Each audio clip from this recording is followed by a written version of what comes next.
한번 따라해 볼까요? 하나님이 돌보는 사람. 그렇습니다. 하나님이 돌보는 사람입니다. 전라남도 해남에 한 가정집에 젊은 청년이 있었는데 너무너무 공부를 하고 싶었어요. 그런데 여러분, 우리 어른들은 어린 시절 공부하고 싶어도 집안 사정 때문에 공부하지 못한 분들이 너무나 많잖아요. 이 청년이 그 어려운 상황 때문에 초등학교를 졸업한 뒤에 중학교를 가지 못하고 농사일을 돕게 됐어요. 늘 날마다 기도하며, 하나님, 저는 너무 공부하고 싶어요. 나는 많이 배우고 또 많은 것을 이제 얻어가지고 좀 더 크게 쓰임받는 삶을 살고 싶어요. 공부하고 싶어요 하고 날마다 기도하는 거예요. 40일 동안 울면서 작정하고 어머니와 함께 기도하기를 시작했습니다. 새벽에 나아가서 새벽종을 치면서 하나님께 기도하는 거예요. 하나님, 제가 공부하고 싶습니다. 그런데 어떠한 응답도 없고 어떠한 변화도 없는 거예요. 그러다 이 학생이 안 되겠다, 내가 하나님께 편지를 써야 되겠다 생각을 한 거예요. 그리고 하나님, 전상서, 제가 공부하고 싶습니다.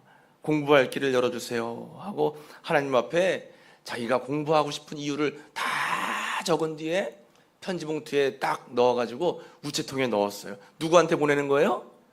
하나님께 보내는 겁니다. 하나님 전상서. 어디로 갔을까요? 우체국으로 갔겠죠. 우편 배달부께서 딱 보시고, 하나님 정상서? 이거 어디로 배달해야 되지? 고민하다가 우체국장님에게 가져갔어요. 우체국장님에게 가져가서 이거 어떻게 하면 좋을까요? 하고 물어보니까 마침 이 국장님이 교회에 다니는 해남읍교회 집사님이었습니다. 그래서 이 집사님이 이 편지 봉투를 누구에게 가져가요? 목사님께 가져간 거예요. 목사님, 우체국에 이렇게 하나님께 보내는 편지가 왔는데 이게 목사님 한번 보세요. 목사님이 뜯어보니까 구구절절 공부하고 싶은 마음이 담겨져 있는 글이 적혀져 있는 거예요. 그래서 목사님이 장로님들과 의논을 하고 우리 교회에서 이 학생을 한번 키웁시다 해서 그 학생을 중학교에 보내고 고등학교에 보내고 더 나아가서 미국으로 유학까지 보낸 거예요. 유학까지 가서 미국에서 박사학위를 받고 돌아와가지고 자신이 나온 대학인 한신대학교 총장이 된 겁니다. 이분이 정말로 뭐라고 고백하냐면, 저는 살아계신 하나님께서 어린 저의 기도를 듣고 제 편지에 어떤 방식으로든 대답하리라는 믿음이 있었습니다. 이분이 바로 오영석이라고 하는 박사님이에요. 굉장히 유명한 분입니다.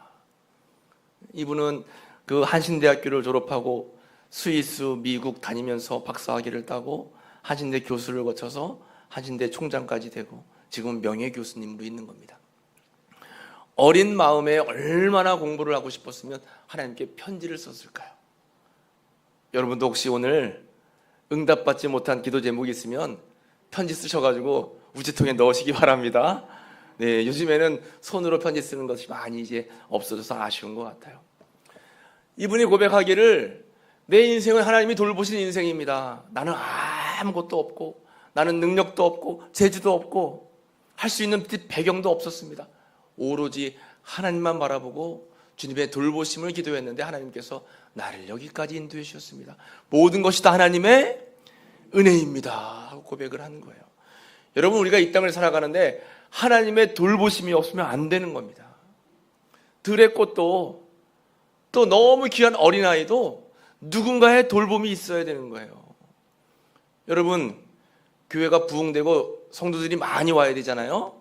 저희 교회는 그럴 것 같아요. 왜냐하면 개도 우리 교회에 왔어요. 지금 강아지 한 마리가 어디서 왔는지 모르겠는데 강아지 한 마리가 어디서 와가지고 저희 우리 교회 주차장에 있는 마당 그 뒤에 원래 있는 굴인지 자기가 판 건지 거기를 파가지고 거기서 그냥 지내다가 사람 지나가면 멍멍대고, 그러다 우리 박용훈 집사님이 아침마다 이제 밥을 주기 시작하니까 새벽 기도 시간에 집사님 찻소리만 들리면 막 뛰어 올라간대요. 그 집사님이 돌보니까 개가 막 좋아가지고 우리 교회를 떠나지 않습니다. 제가 기도하기를, 야, 하나님이 우리 교회를 기뻐하시나 보다. 개도 모여드네. 그 생각했어요. 저는 아직 못 봤는데 그 개가 강아지까지 낳대요. 그래서 집사님, 강아지 새끼가 나가서 그 안에 3마리인가 막 있대요. 부흥의 역사가 일어나고 있는 것입니다. 여러분 다니면서 자랑하세요. 우리 교회는 강아지도 막 몰려드는 교회라고요. 여러분 이렇게 강아지도 누군가 돌보는 사람이 있어야지 그 사랑을 받고 자라는 거예요. 어린아이도 만물의 영장인 사람도 어머니의 사랑과 돌봄이 없으면 절대로 잘 자랄 수가 없습니다. 우리 교회 앞에 꽃밭이 있어요. 저는 꽃밭 가꿀 줄 모릅니다. 새벽기도 끝나면 우리 집사님 권사님들이 물 주고 반 매시고, 그러니까 해바라기 여러 가지 꽃들이 얼마나 잘 자라는지 몰라요. 돌보는 분이 있기 때문에 그 사랑으로 자라는 거예요. 우리의 삶도 마찬가지입니다. 여기까지 오는 게 우리는 깨닫지 못하지만 미처 몰랐던 하나님의 돌보심이 있는 거예요. 그래서 여기까지 우리가 살아올 수 있었고, 앞으로의 우리의 삶도 알게 모르게 주님이 도와주셔야 됩니다. 여러분 뉴스 한번 틀어보세요. 사건 사고가 얼마나 많은지 몰라요. 이래서 다치고 이래서 죽고, 사건 사고가 하루도 끊임없이 여러분 뉴스에만 있는 것이 아니라 언젠가는 뉴스에 있는 사건이 우리들의 사건이 될 수도 있어요. 그러니까 하나님의 돌보심을 우리가 얼마나 간절히 간구하고 기도해야 될까요? 지난 수요일에도 말씀드렸지만 지지난주에 저희 교회 중고등부 학생들이 라오스로 선교여행 갔다 왔잖아요. 원래는 주일 저녁 비행기 예약을 했는데 어떻게 하다 보니까 하루가 밀려서 월요일 저녁 비행기를 타고 라오스에 가게 됐어요. 그래서 일정이 다 하루씩 밀리게 된 겁니다. 불평을 하는 사람들도 있었어요. 하루가 밀려서 여행사가 잘못해가지고 이렇게 우리 계획이 다 차질이 생겼다. 어쨌든 모든 일정이 하루가 다 밀렸는데 가서 깨닫게 되었습니다. 하나님께서 정말 오묘한 돌보심으로 우리를 인도해 주셨구나. 가는 곳엔 비가 멈추고 그곳을 비껴가면 그곳 지나간 곳에 비가 오고, 우리가 간 곳은 또 비가 멈추고, 일을 마치고 또 다른 곳으로 이동하면 또 그곳에 비가 오고, 기가 막히게 하나님께서 날씨를 주관하시고 우리를 돌보시는 거예요. 그때 다 같이 하루 날짜가 연기된 것이 다 하나님의 은혜였구나라는 것을 깨닫게 되는 겁니다. 여러분이 사람을 살다 보면 우리 마음대로 되는 게 없어요. 때로는 다치고, 때로는 아프고, 때로는 문제가 생기고, 이것도 돌아보면 다 하나님의 뜻과 계획이 있는 것입니다. 그러니까 우리 뜻대로 뭔가 일이 되지 않을 때는 하나님의 다른 계획이 있겠구나라고 생각을 하고, 그때도 우리가 하나님 감사합니다. 모든 것이 다 하나님의 은혜입니다. 긍정과 감사로 저는 더 열심히 최선을 다해 살겠습니다. 여러분 기도해야 되는 줄로 꼭 믿으시기를 간절히 축복합니다.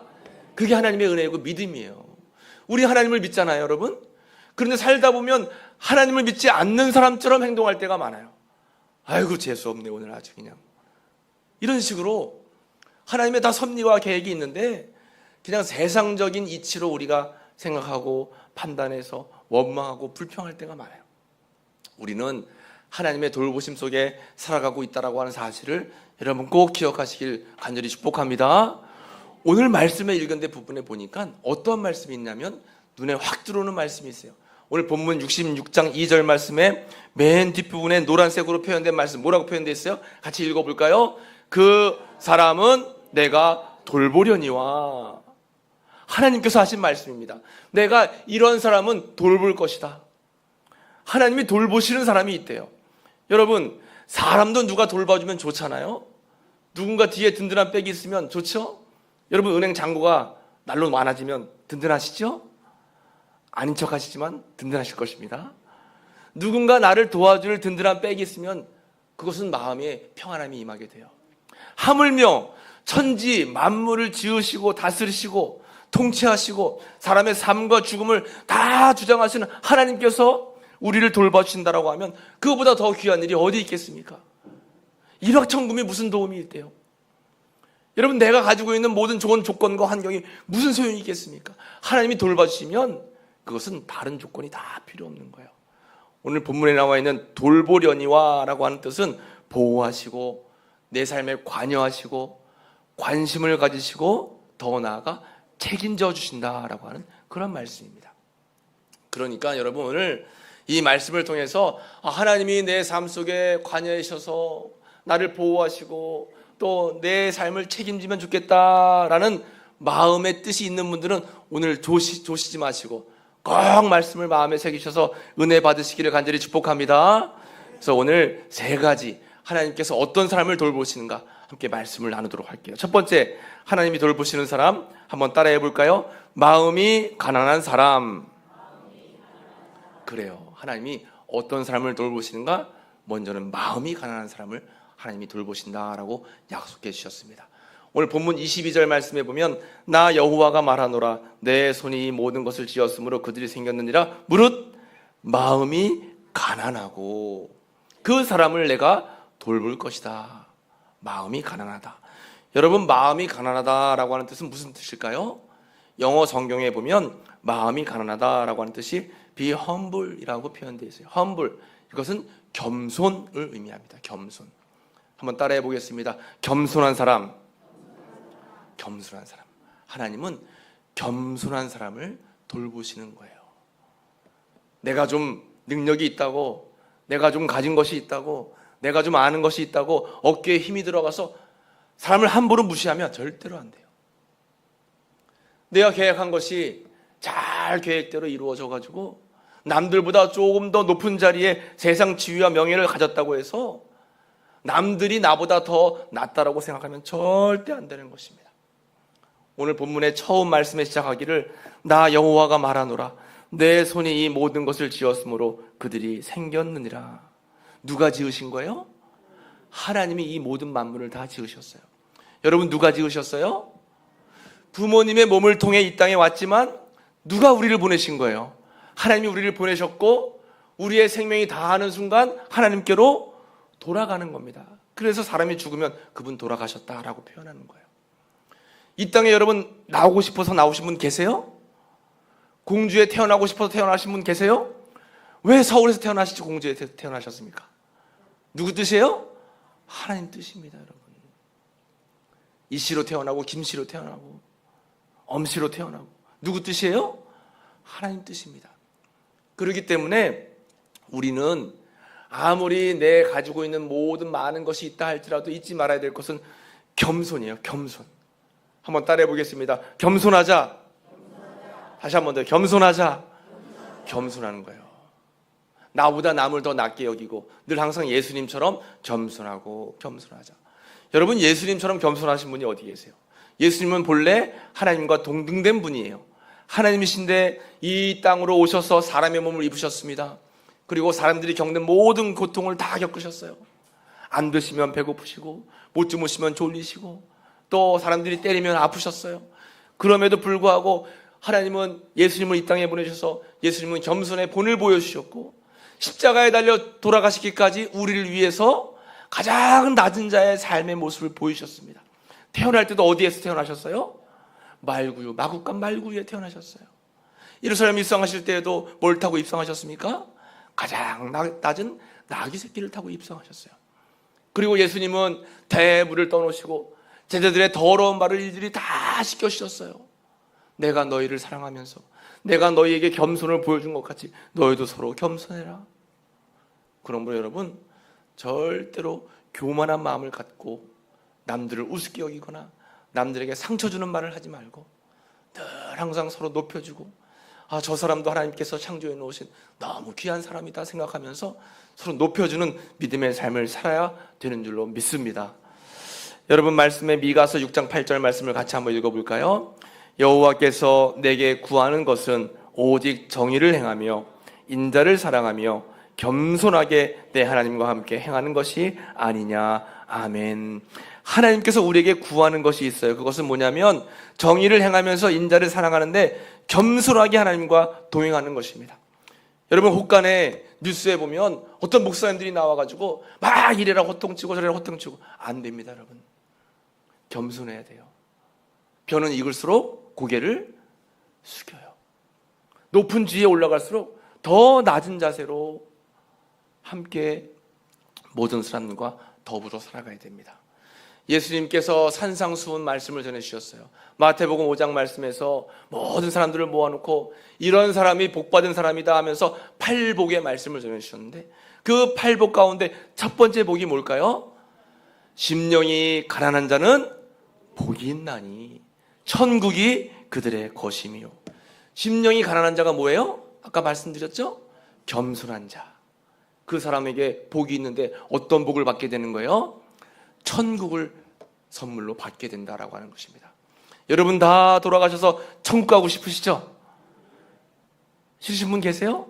다 천국 가야 되잖아요. 어떤 분이 천국 가는 거예요? 심령이 가난해서 겸손해서 남을 늘 귀하게 여기는 그런 사람들이 바로 천국 갈 수 있는 사람들입니다. 절대로 남에게 험한 말을 하면 안 돼요. 험한 행위도 해서는 안 됩니다.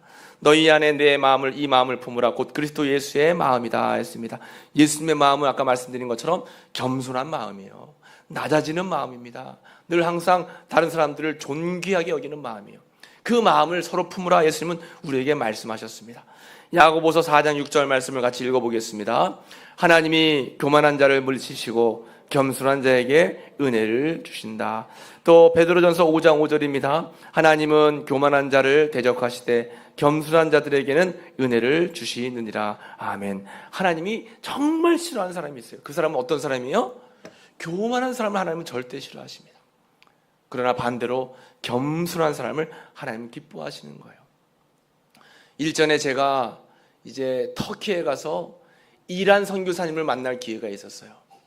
이란은 복음의 자유가 없기 때문에 교회 예배당을 마음대로 세울 수 없는 곳입니다. 그래서 선교 활동들 조용히 하시는 거예요. 이란 선교사님을 만날 기회가 있어서 선교사님과 먼저 이메일로 이제 통화를 했어요. 이메일을 통해서 선교사님, 저희가 이제 가서 만나 뵐 텐데 꼭 필요한 게 뭐가 있을까요? 말씀하시면 저희가 싸가겠습니다. 하고 선교사님에게 메일을 보냈는데 메일이 왔어요. 뭐라고 왔냐면, 목사님, 다른 거 바라지 않고 우리 식구들하고 함께 라면을 배 터지게 먹고 싶습니다. 라면만 한 박스 사다 주세요. 그래서 라면 말고요, 다른 것도 좋은 거 말씀하세요. 아니요, 라면이면 됩니다. 그 어떻게 해요? 라면을 한 박스 사갔어요. 그래가지고 만났는데 라면을 받으시고 얼마나 좋아하시는지 몰라요. 여기서 우리 식구들하고 함께 4명인데 같이 앉아서 라면 끓여 먹는 거, 이 행복이 얼마나 기쁜지 모른다. 그 모습을 보면서 겉으로는 웃었지만 속으로는 눈물 흘리는 거예요. 우리가 별것도 아니게 평범하게 여기는 것들을 이분들은 그곳에서 너무 귀한 행복으로 생각하고 있구나. 얼마나 겸손한지 몰라요. 다른 거 필요 없습니다. 저는 그냥 이란 땅에 있는 한 생명을 살리는 것, 이것 외에는 다른 기쁨이 없습니다. 선교사님들을 뵐 때마다 잃어버린 겸손을 배우게 되는 거예요. 여러분, 우리 이 땅에는 라면이 뭐예요? 짬뽕 먹을까 짜장 먹을까 맨날 고민하시잖아요. 그렇잖아요? 냉면도 물냉면을 먹을까 비빔냉면을 먹을까, 이런 걸 여러분, 우리는 행복한 고민이다라고 하는 것입니다. 우리가 어느새 너무 먹을 것, 너무 생활이 풍족하니까 감사를 잃어버린 거예요. 겸손을 잃어버렸습니다. 나도 모르게 교만한 삶을 살게 되는 거예요. 그래서 여러분, 마음이 가난한 자는 오직 하나님을 의지하면서 작은 것에 감사하고 또 모든 사람을 귀하게 여기고 또 맡은 일에 최선을 다하고 늘 주님을 바라보는 사람입니다. 다윗은 고백하기를 시편 42편 1절에 하나님이여 사슴이 시냇물을 찾기에 갈급함 같이 내 영혼이 주님을 찾기에 갈급하나이다. 다윗이 모든 것을 누린 뒤에 나중에 고백하는 것은, 하나님, 사슴이 시냇물 하나에 감사하듯이 나도 하나님을 의지하면서 작은 일에 감사할 수 있는 믿음을 허락해 주옵소서. 여러분, 하나님이 돌보시는 사람은 첫 번째 어떤 사람을 돌보신다고 했어요? 마음이 가난한 자. 즉 마음이 가난한 사람은 어떤 사람이라고요? 겸손한 사람. 꼭 겸손함을 통해서 하나님의 돌보심을 받으시기를 간절히 축복합니다. 두 번째, 하나님이 돌보시는 사람 따라해 보겠습니다. 통회하는 사람. 그래요, 통회하는 사람입니다. 오늘 66장 2절 말씀 중간에 보면 무릇 마음이 가난하고 심령에 통회하며, 심령에 통회하는 사람을 내가 돌볼 것이다 라고 말씀하고 있습니다. 심령에 통회한다 라고 하는 말씀은 나의 죄된 모습을 슬퍼하고 죄에 대해서 철저히 회개하고 죄로부터 돌아선 사람, 신앙의 본질을 회복한 사람, 이렇게 자신의 모습을 성경의 거울에 비추는 거예요. 여러분, 성경이 뭐예요? 내 자신을 비추는 거울입니다. 성경을 보면 내 허물이 보이는 거예요. 내 잘못이 보이는 거예요. 그래서 성경을 보면서 내 자신을 돌아보고 주님 앞에 회개하고 뉘우칠 건 뉘우치고 또 돌이킬 건 돌이키고 내 마음에 누군가 생각나고 걸리는 사람이 있으면 먼저 손 내미세요.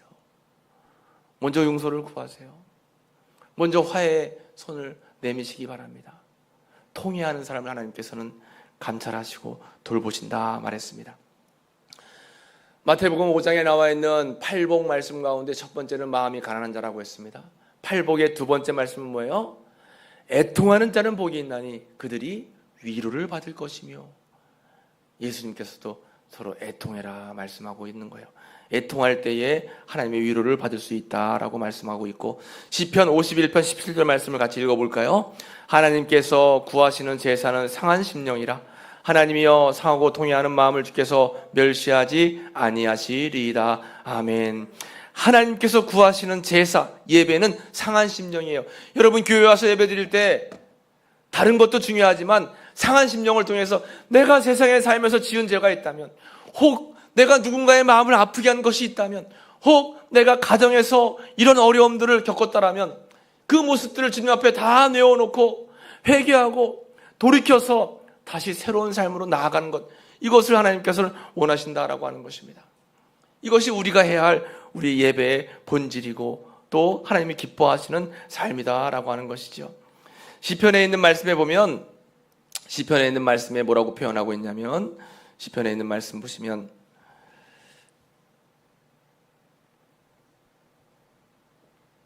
죄송합니다. 이게 시편에 있는 말씀 34편 18절 말씀을 같이 읽어보겠습니다.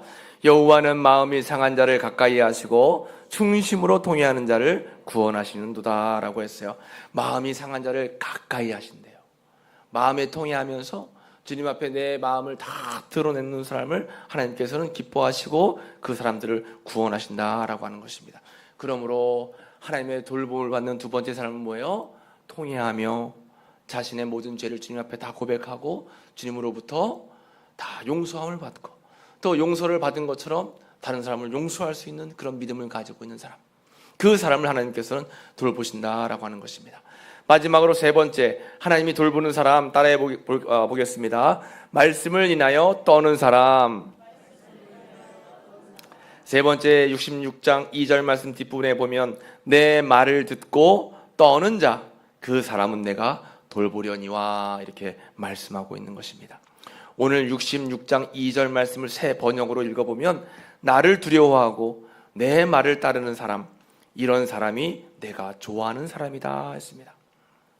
여러분, 하나님의 말씀을 두려워하고 말씀을 따라야 되는데 믿음이 없는 삶은 어때요? 세상을 두려워하고 세상 사람들, 권력 가지고 있는 사람들, 명예 가지고 있는 사람들 뒤를 따르는 그런 삶을 살아갈 때가 많이 있다라고 하는 것입니다. 절대적으로 하나님의 말씀을 두려워하고 말씀에 순종하면 주님께서는 놀라운 역사를 일으켜 주신다라고 하는 것입니다.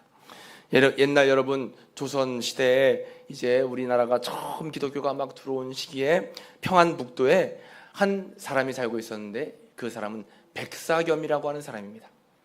이 백사겸이라고 하는 분은 앞을 보지 못하는데 사람들 이런 이야기를 듣고 말을 들어가지고 사람의 미래를 이야기해주는, 그러니까 소위 말하면 점을 치고 무당일을 하는 그런 일을 했어요. 그런데 너무 사람의 미래를 잘 맞히고 또 사람의 삶을 잘 이야기하는 거예요. 그 사람들이 이 백사겸이라는 사람에게 많이 몰렸습니다. 돈도 많이 벌었어요. 막 교만했습니다. 그런데 하루는 지나가던 선교사님이 이야기하는 거예요. 여보시오, 당신 그런 거 통해서 구원받을 수 있습니까? 천국 갈 수 있어요? 당신이 그렇게 무당짓 하면 당신의 자녀가 구원받을 수 있을까요? 이렇게 선교사님이 이야기하고 가니까 이 백사겸이 이야기를 듣고 화가 났어요.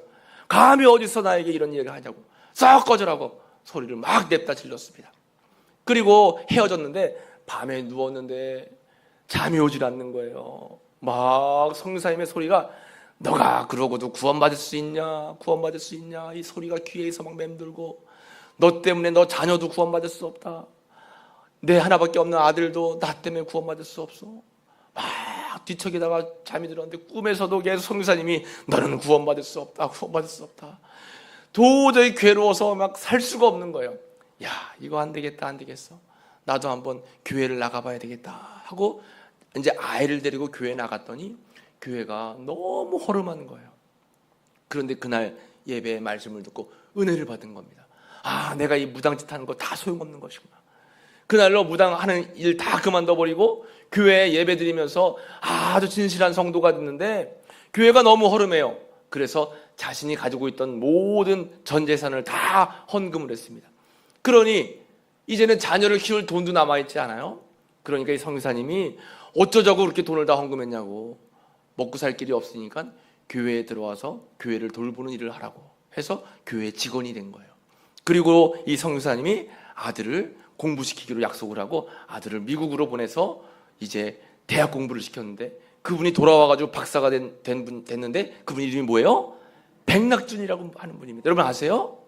초대 문교부 장관이고 그리고 신촌 연세대학교 제1대 총장님이세요. 이분이 돌아와가지고 이렇게 연세대 총장이 되고 우리나라 문교부 장관까지 시작하게 된 겁니다. 이게 다 하나님의 은혜인 거예요. 하나님의 말씀을 두려워하고 그 말씀을 따라 살아가니까 하나님께서 복을 주신다라고 하는 것입니다. 신명기 30장 15절 말씀에 보라 내가 오늘 생명과 복을 또 사망과 화를 내 앞에 두었나니 라고 우리에게 말씀하고 있는 것입니다.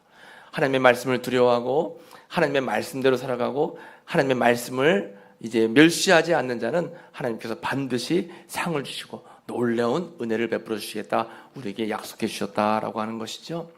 다윗은 하나님의 말씀을 두려워했지만 사울은 두려워하지 않았어요. 결국 다윗은 크게 쓰임받는 삶을 살았지만 사울은 죽임을 당하는 삶을 살게 되었다라고 하는 것입니다. 또 요셉과 마리아는 예수님이 탄생할 것이다 라고 하는 예고를 들었을 때 그 말을 믿고 감사하면서 아기 예수님의 탄생을 기뻐했지만 엘리사벳 이 사람은 이 탄생의 예고를 듣고 믿지 못했습니다. 결국 아기가 태어났는데 그 아기가 세례 요한이에요. 세례 요한이 태어나기 전까지 이제 6개월 넘게 말을 못하는 그러한 하나님의 심판을 받게 되었다라고 하는 것입니다. 마지막으로 이제 선교사님의 말씀을 예화로 드리고 말씀을 마치려고 합니다. 한 아프리카 선교사님이 계세요. 아프리카에서 최선을 다해서 선교를 하는데 어느 날 몸이 너무 아픈 거예요. 아프리카에 있는 본 교회에 이제 메시지를 보냈습니다. 제가 몸이 너무 아파서 아무것도 할 수 없으니 나를 도울 수 있는 사람을 보내주든지 약을 보내주든지 어떻게 조치를 취해 주세요. 한국에 들어갈 수 있는 힘도 없습니다. 그런데 웬일인지 아무런 소식이 없는 거예요. 그래서 30일 넘게 꼬박 아무것도 먹지 못하고 피죽만 써서 먹은 거예요. 어렵게 그냥 이제 죽을 써가지고 그 죽만 먹으면서 이렇게 보냈는데 30일이 지나고 나니까 몸이 회복이 됐어요. 몸이 건강해졌습니다.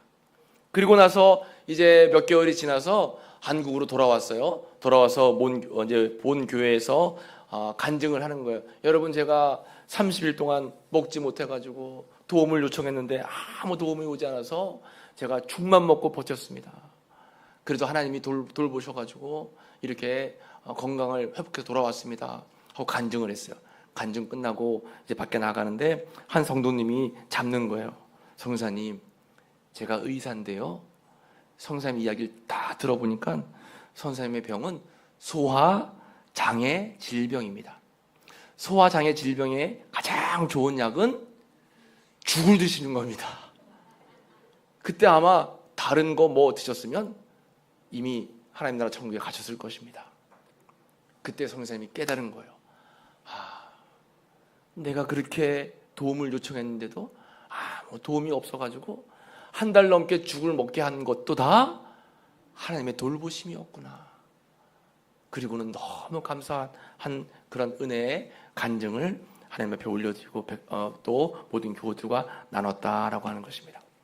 여러분 이렇게 하나님이 돌보시면 우리는 살아갈 수가 있어요.